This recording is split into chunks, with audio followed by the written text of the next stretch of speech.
درود دوستان، به کانال علمی انگیزشی من خوش اومدید. من بهنام هستم، تئوریسین کازمیک اینتراکشن پرینسیپالز یا به فارسیش مبانی همکنشی با کائنات. حرفه اصلی من نویسندگی، کارگردانی و فیلمنامه نویسیه. این وبسایت منه. ولی این کانال رو ساختم تا هم مفهوم نظریم رو باهاتون در میون بذارم و هم شما رو با موضوعات رازآلود، تاریخی و علمی، آخرین تکنولوژی ها و دستاوردهای علمی جهان آشنا کنم. ولی قبل از هر چیز دلیل این که میخوام نظریه مبانی همکنشی با کائنات رو بهتون معرفی کنم اینه که مطمئنم درک عمیقش میتونه زندگی هر کسی رو به شکل واقعی و قابل لمسی تغییر بده.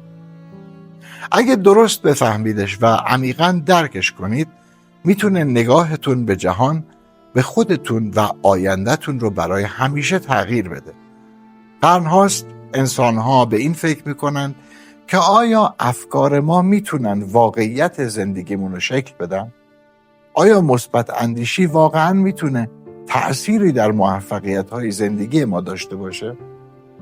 خانم راندا برند با معرفی قانون جذب باعث شد خیلیا به این موضوع امیدوار بشن که فقط با تصور کردن و باور داشتن میتونن خواسته هاشون رو جذب کنن و به اونا برسن.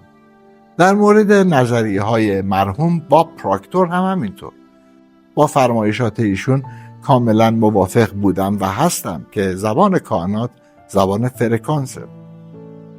ولی باز هم این دو فرضیه برای من کامل و ارضا کننده نبودن. بعد از مطالعهشون به این نتیجه رسیدم، چون من هرچی بیشتر تحقیق کردم، تجربه کردم و اندیشیدم، فهمیدم تصور و باور مثبت، بالا بردن فرکانس و غیره با این که درست و صحیحن ولی فقط یه بخش از ماجران. میدونستم که باید فاکتور دیگه‌ای در کار باشه که یه دفعه یه روزی یه چیزی برام روشن شد. یه اصل بزرگتر، عمیق‌تر و کاربردی‌تر. اصلی که من اسمش رو مبانی همکنشی با کائنات یا کازمیک اینتراکشن پرینسیپالز گذاشتم. مبانی همکنشی با کائنات فقط درباره جذب کردن نیست، فقط در مورد فرکانس هم نیست. اینه که تو چی به کائنات میدی، چطور با کائنات همراستا میشی و اینکه کائنات چطور به نیت، انرژی و عمل تو واکنش نشون میده. تفاوت مبانی همکنشی با کائنات من با قانون جذب خانم برن و زبان فرکانس آقای پراکتور بر اینه که قانون جذب میگه تصور کن، باور داشته باش و منتظر بمان. آقای باب پراکتور میگفت تصور کن، باور داشته باش، فرکانست رو بالا ببر و بعد منتظر باش تا به دست بیاریش.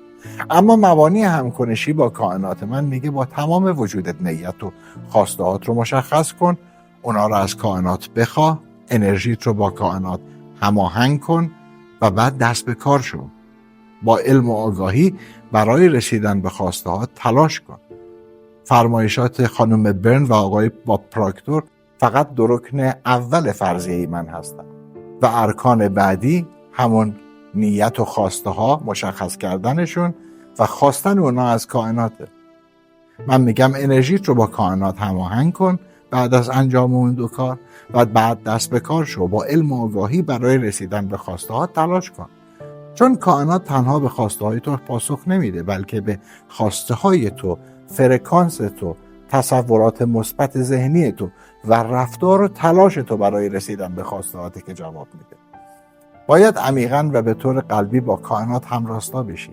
کائنات فقط به خواسته ها پاسخ نمیده، به تلاش، به هماهنگی، به ارتباط واقعی تو با خودش واکنش نشون میده. من تئوری خودم رو به ثبت رسوندم و امروز دلیل این که دارم اونو با شما در میون میذارم اینه که این کانسپت زندگی منو متحول کرد. باعث شد بهتر ببینم، بهتر بفهمم و مؤثرتر حرکت کنم. حالا میخوام این مسیر رو به شما هم نشون بدم، چون معتقدم هر کسی میتونه با فهم درست از این مبانی زندگیشو از نو بسازه. از این ویدیو به بعد سفر من و شما آغاز میشه. تو این کانال من قراره با شما درس‌ها، ابزارها و تکنیک‌هایی رو به اشتراک بذارم تا خودتون بتونید این مبانی رو توی زندگیتون پیاده کنید. اما همونطور که در ابتدای این ویدیو هم گفتم، این کانال فقط به مبانی همکنشی با کائنات محدود نمیشه.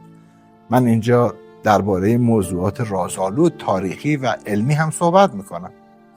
از اسرار جهان و تاریخ گرفته تا آخرین پیشرفت‌های تکنولوژی و دستاوردهای علمی رو که ذهن ما رو به فکر و اکتشاف وامیدارن رو با شما در میون میذارم. اگه آماده اید که با کائنات تعاملی واقعی برقرار کنید و آینده‌تون رو آگاهانه بسازید، با من همراه باشید. به کانال خودتون خوش اومدید.